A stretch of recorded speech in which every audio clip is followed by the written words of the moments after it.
Gencarnya pemerintah yang terus menumpuk beras di gudang-gudang Bulog memunculkan masalah baru, yakni potensi ratusan ribu ton beras turun mutu, bahkan rusak sehingga tak bisa lagi dikonsumsi. Untuk diketahui, pemerintah terus meningkatkan stok beras di Bulog yang digunakan sebagai cadangan beras pemerintah, CBP. Totalnya mencapai 3,7 juta ton atau tertinggi sepanjang sejarah. Kendati demikian, menurut pakar pertanian sekaligus guru besar Institut Pertanian Bogor, IPB, Dwi Andrea Santoso, cadangan CBP yang terlalu tinggi memunculkan risiko kerugian negara akibat banyaknya beras turun mutu. Beras-beras CBP ini mengalami turun mutu karena terlalu lama disimpan di gudang.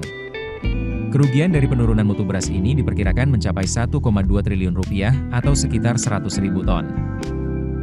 Dwi mengungkapkan, beras-beras yang turun mutu ini mayoritas berasal dari sisa impor tahun 2024 namun tak kunjung dikeluarkan dari penyimpanan. Kerugian negara sebesar 1,2 triliun rupiah adalah kerugian dari beras yang tak bisa dikonsumsi lagi. Kerugian negara bisa ditekan, misalnya beras turun mutu dijual murah untuk digunakan buat pakan hewan ternak.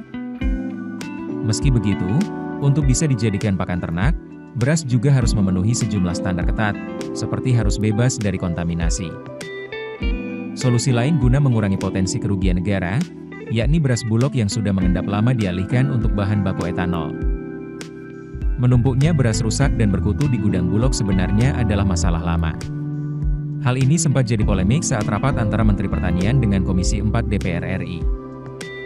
Pasalnya, beras yang sudah berbulan-bulan tersimpan itu disebut tidak lagi layak konsumsi karena kehilangan kesegarannya dan bahkan ditemukan sudah berkutu.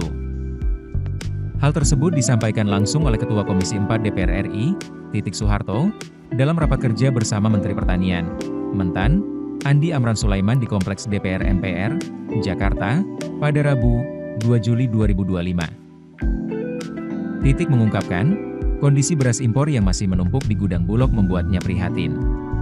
Ia menyebut, sebagian beras yang didatangkan sejak 10 bulan lalu hingga kini belum tersalurkan ke pasar.